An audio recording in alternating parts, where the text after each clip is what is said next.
So we have Kentucky Ballistics. Huh? But this is his other channel, sure? which is the Fat Files. And we're going to learn about Child Casino and Fight Club Chuck E. Cheese. Let's go. This is easily gonna be the most unhinged video on this channel, and that's saying a lot. Today we're talking about Chuck E. Cheese. Okay, here's the deal. Normally when I talk about a business on this channel, it's because this business is thriving and they have an incredible business model and they're a genius and they're doing something incredible or they're doing something shady. This is not that. Chuck E. Cheese is quite literally the living embodiment of an entrepreneur's fever dream where he went off into the business world. Wait, sorry. I mean, fat electrician. Stupid. Rip!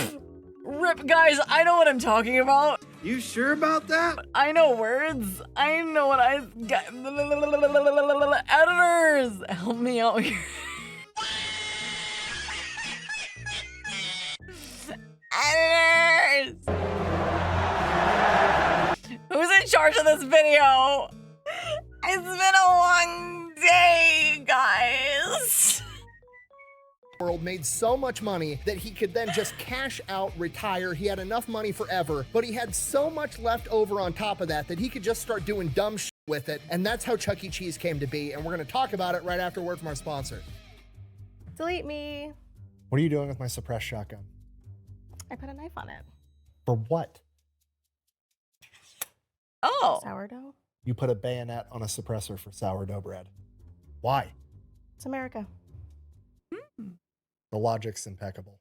All right, here's the deal. Super simple, straightforward business model. You give them money, they turn around and make sure that data brokers on the internet aren't selling your personal information. What does that even mean? Okay, here's the entire internet and every free service on the planet inside of a nutshell, okay? There's a saying, if you're not paying for the product, you are the product. What that means is pretty much anything on the internet that you use, that's a service, whether that be Google, Facebook, Instagram, Snapchat, all of it, okay? It's all an app. So one of two things is happening. They're either gonna feed you ads, and that's how that company makes money since their service is free, or they're going to collect your personal information, then turn around and sell it to data brokers on the internet, and then they're going to turn around and sell it to whoever buys it, and next thing you know, you're getting 17,000 robocalls every single day. And that's where DeleteMe comes in. They will look through all the major data brokers and find the ones that are selling your personal information and submit opt-out requests on your behalf, and then they're legally obligated to comply. And then they'll continue to monitor these data brokers, and if they get your information again, DeleteMe will submit an opt-out request again. Basically, you're paying DeleteMe to get rid of all the downsides of all of the free stuff on the internet, which I think is absolutely worth it. If you want to check them out, I'll have a link and a discount code down below. Let's get back to the video. All right, our story begins in 1977 when Chuck E. Cheese is founded by Alan Bushnell. Who's Alan Bushnell?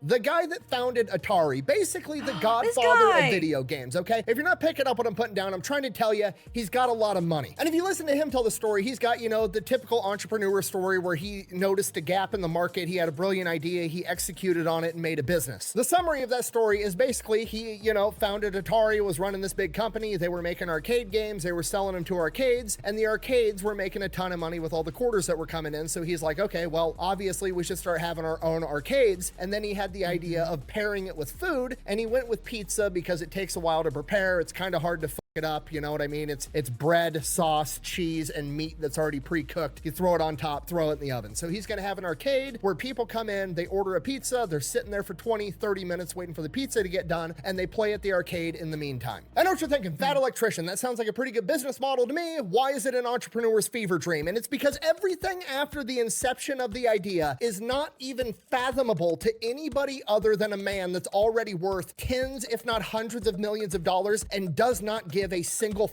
about anything. So they start opening up this first Chuck E. Cheese, and it's still owned by Atari at this point. And Alan Bushnell, I'm assuming, is like, you know what? Fuck it, I want dancing robots. And they're like, okay, we'll get dancing robots. Make it a coyote. So they order a dancing robot coyote. They're gonna call it Coyote's Pizza. It's gonna be great. But apparently there was a mess up at the robot coyote manufacturing plant, and they sent a giant rat instead. What? Again, Alan Bushnell was zero to give, is like, it's fine, we'll call it Rick Rat's Pizza instead, the rat will be the mascot. But then, you know, somebody in the boardroom at Atari is like, sir, I don't know if having the word rat and pizza in the same sentence. Like when people think of food, they don't want to think about rats. Maybe that's a bad idea. And he's like, okay, fine. We'll call it Chuck E. Cheese. What's the E stand for? Entertainment. That's the rat's name. Charles Entertainment Cheese. Okay, I mean, it's still a rat, but that's better. I guess we'll run with it. Oh, and one more thing. Give him a cigar and a Jersey accent, and I want him to roast people 24/7. Okay. I mean, who's he gonna roast? The other robots. We're doing more than just one dancing robot? Yeah, we're gonna have Pasqually that's gonna be the pizza chef. We're gonna have a hound dog that's got Confederate flags on the side of it. And then the lead singer is gonna be a female hippo with giant tits that bounce up and down when she hits her high notes. That's crazy. Sir, aren't you worried that sexualizing a hippo could send the wrong message? You know what? The ladies need something too. I want you to mash Cookie Monster and Grimace together in one character. He's from the planet Purple and his name is Mr. Munch. That'll send a message. Okay, so this is an adult establishment that you're trying to make here. What? No, we're marketing to kids. Okay, I'll slow this down so you nitwits can keep up, okay? Parents bring their kids to a pizza place because they don't want to cook dinner. They've had a long day at work, all right? Now, they're gonna come in, the kids are gonna see the arcade games, they're gonna go nuts, and we're gonna take their money. In exchange, we're gonna give them our own golden tokens, and then the kids are gonna go play the arcade games. The arcade games OG child gambling are gonna spit out tickets, and then they can exchange those tickets for prizes like candies and toys and Sir, you're the boss, I'll do whatever, but just so we're clear, you want to start a child casino run by an animatronic rat that's from New Jersey that's smoking a cigar, talking to the other robots that are a hippopotamus with giant tits that bounce up and down, a Confederate hound dog, a pizza chef, and an alien from the planet Purple that you've named Mr. Munch. I mean, okay, you're the boss. Let's do it. Perfect. Step one, apply for I love how Mr. Munch is for the ladies, man. Mr. Munch. The liquor license. We're gonna sell booze at the Child Rat Casino. Right, we are. And that's pretty much the story of how Chuck E. Cheese came to be, and you're never gonna believe this, it was outrageously successful right out of the gate. Why wouldn't it be? It's perfect. It's perfect in every way. It's f***ing beautiful, okay? Looking back at Chuck E. Cheese, I only have childhood memories, but like as a kid, it was a lot of fun. As an adult, I'm pissed off that Chuck E. Cheese has changed and they got rid of all the animatronic robots and rebranded it and made it family friendly, even though it was family friendly the entire time. Chuck E. Cheese used to be awesome. Because looking back, my dad had it made. There was a restaurant in town where my dad could take me as a child with my two sisters and, you know, give mom some time off at the house to relax. And he's being a good dad by taking the kids off her hands. And we go to Chuck E. Cheese. He hands me a $20 bill so I can go buy poker chips at a rat casino and off for 2 hours while he sits there eating pizza, drinking a pitcher of beer with his buddies, and watching animatronic hippo tits bounce up and down. And he's a good dad for it? Yes, he is. Yes, he That's is. hilarious. Meanwhile, I'm sitting here in 2025. It's a struggle to find a McDonald's that's got a McPlay place, and That's so true. There's so many McDonald's who just took away the play place. even if I go there, I can't get faced with my buddies. This is bull. And I'm jealous. Sorry, I need to make this slightly educational. So that started in 1977. It was outrageously successful right out of the gate. And pretty much immediately they had this business guy come to him and he wanted to have 200 franchises all across America because obviously it's the best business model ever. I mean, the pizza doesn't even have to be good. It's drunk dads and a bunch of kids that are overstimulated from playing in an arcade. The two demographics of people that'll eat literally anything. The same year that that business guy signed up to have 200 franchises, he basically tried to back out of it and was like, you know what, counteroffer, I'm just gonna steal your entire business model of dancing robots and a pizza place that sells beer with an arcade, and I'm gonna open my own thing. I'm gonna call it Showbiz. So that's what he did. A huge legal battle ensued. Chuck E. Cheese ended up suing the guy and he had to give like royalties back to Chuck E. Cheese. So now they've got a direct competitor, but things are still going okay. But then in 1983, the arcade market crashes because at-home games come out and people don't need to go to an arcade anymore to play video games, and arcade sales drop 97% in a single year. A year later, Chuck E. Cheese has to file for bankruptcy, and for some reason or another, Showtime actually ended up performing better than Chuck E. Cheese did and ends up buying out Chuck E. Cheese, so now Showbiz owns Chuck E. Cheese. Around the same time, the Showbiz animatronic guy, the dude that made all the music and all the bull for their robots, wasn't going to re-up his lease and he owned the music, so they were stuck in this situation where they had just bought out Chuck E. Cheese, but now they don't have the rights to use any of the music for any of their animatronics. So Showtime is just like, F it, we're just going to rebrand everything to Chuck E. Cheese and the rat stays. I'm not going nowhere. I'm not going nowhere. And that pretty much brings us to the Chuck E. Cheese that most of us remember. And historically speaking, things went okay. There were some downsides because, you know, what could possibly go wrong if you're serving parents alcohol while their kids are gambling in a rat casino? Okay, if you're not picking up what I'm putting down, I'll explain it to you this way. The most likely place you are to get in a fist fight is at a bar with people consuming alcohol. The only way to make that, I don't know, 1,000 times worse is to encourage people to bring their kids to the bar so that when the kids get in a fight, the parents who are hardwired to defend and side with their children, no matter what, rush to resolve the issue between the children while they're drunk. The other parents come in, also drunk. They both side with their own kids, and then mom and dad get in a fight with the other mom and dad. No, because like that's crazy. Yeah. You add alcohol in the mix and then all of a sudden you've got parents fighting. Oh man. We interrupt this program to bring you Gamersupps. Do you get dehydrated a lot, need a drink that won't break the bank? Then you should get Gamersupps. It's caffeine-free and caffeinated. It's sugar-free. It's freaking keto, man. Compare it with things like Red Bull coffee. Oh, no. Get that out of here. Quench your inner gamer with Gamersupps. Do you think Waffle House is bad? Chuck E. Cheese has them beat, I guarantee it. You can literally look up on YouTube, Chuck E. Cheese fight. There is a playlist with 96 videos in it, okay? And that's just the ones we caught on camera. Literally parents holding cameras, watching other parents fight with kids running around while the parents are yelling World Star. Nice, very nice. A single Chuck E. Cheese in Milwaukee in 2015 had to call the police 147 times every other day. Obviously, this leads to a ton of Chuck E. Every other day. Cheeses all over the country losing their liquor licenses, and that impacts profit margins, so that's not good. Oh, and then I think Chuck E. Cheese might have accidentally created furries. Bro, what are you talking about, man? Because, you know, who could have predicted the No, showing that's yeah. It all started with the mouse. Yep. Yep. Chuck E. Cheese. Yup. Yup. young adolescent children, a giant animatronic hippo bouncing her tits up and down could have led to some weird sexual fetishes.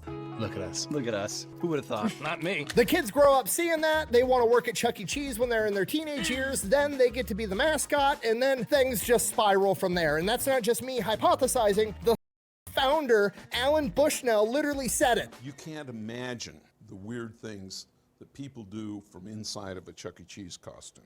The other thing that you don't know is the weird things that employees do in the Chuck E. Cheese changing room closet. Locked door, small space, anyway. So other than that, business was great. And then they got accused of recycling pizza, because, you know, the pizza from Chuck E. Cheese is not that great. What'd he say? They're serving it to drunk parents and small children. Nobody cares what it looks like. Well, people started getting these like lopsided pizzas where it didn't even look like it was cut from the same pie. So people started thinking that they were just taking old slices that people didn't eat and throwing them all together into one like monstrosity pie and bringing it out as a new pizza, which allegedly wasn't true, but a lot of people thought it was. So that led to a downturn in business. And then COVID hit, which was obviously a disaster for Chuck E. Cheese, but they needed to find a way to stay in business. And that's exactly what they did in the sketchiest way possible.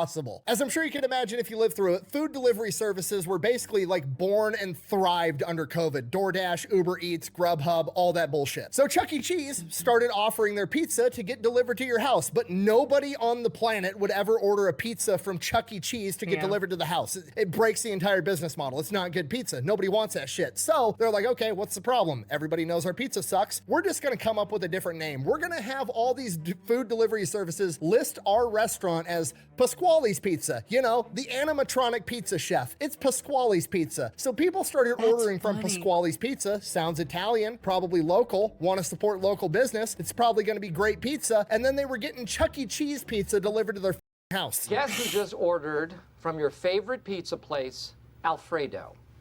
Wait, Alfredo's Pizza Cafe? Or Pizza by Alfredo? Same thing. No. All right, you know what? I don't understand when you all talk at the same time. Is that unethical? Yes. Is that exactly the type of business move I would expect from Charles E. Cheese, the cigarette-smoking rat with a New Jersey accent that runs the local child casino? Absolutely. So they got busted for that. Since then, post-COVID, they've rebranded. They've got a horrible new logo like every other company. It's minimal. So bad. Like, I hate the way that companies are trying to modernize their logos right now. No, I have beef right now with Yankee Candle. If you look at old Yankee Candle labels, Chef's Kiss, a masterpiece, like the epitome of cozy home candle. You look at it now, it looks like dollar store branded candle. I hate all of the new modernized logos.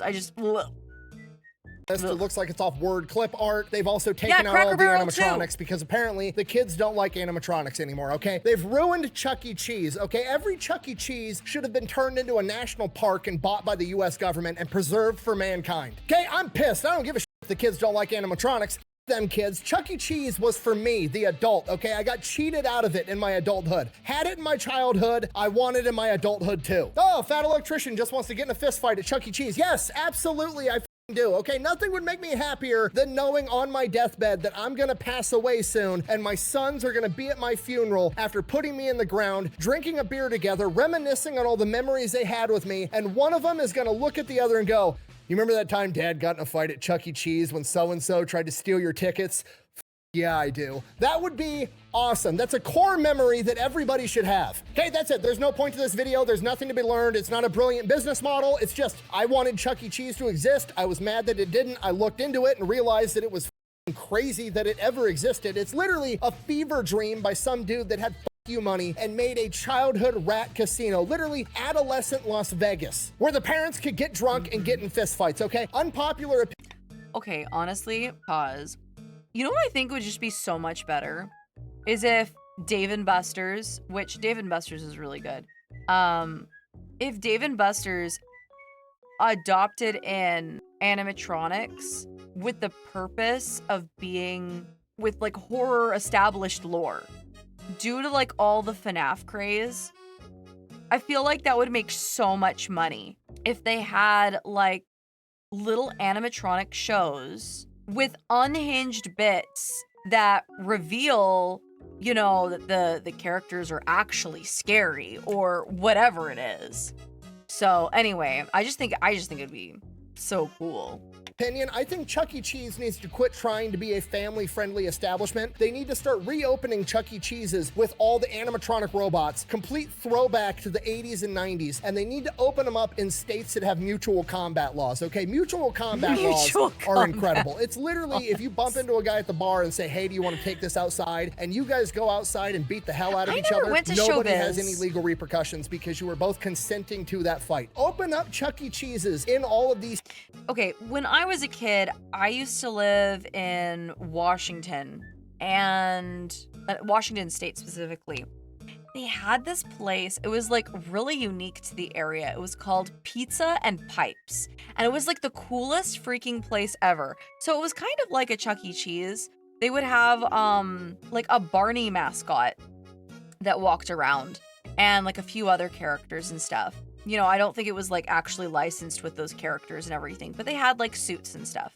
And the pizza was really good. It was like buffet style pizza. They had some games that you could play. But the coolest part about this establishment was that they had this organ in the middle of the restaurant. And someone would play it. And every time they played it, bubbles came out. Bubbles came out, and it looked like the bubbles came out of the pipes. Whether or not they actually came from like pipes or not, it could be that they had like faux pipes that had like the bubbles come out of them. But it was like the coolest thing ever, and it was exclusive. It was only like in Washington State. And I remember going as a kid, it was like the best. I thought it was better than Chuck E. Cheese. Like, my parents never took us to Chuck E. Cheese. They always took us to Pizza and Pipes. And it was the best. And they had Barney. And back then I loved Barney. So it was a highlight, man. And then for whatever reason, they like wound up shutting down or whatever. So states that have mutual combat laws and install an MMA ring in it as well, okay? You have fight night at adolescent Las Vegas every day of the week. It'd be incredible. Could you imagine being a kid and your dad is the local Chuck E. Cheese heavyweight champion? It'd be awesome. Write that down, write that down! I sound like a crazy person. I gotta go. Thank you for watching. Best way to support the channel is go buy some merch over at thefatelectrician.com. Quack bang out. The more history I study, the more I come to realize that the 1990s. I missed out. No.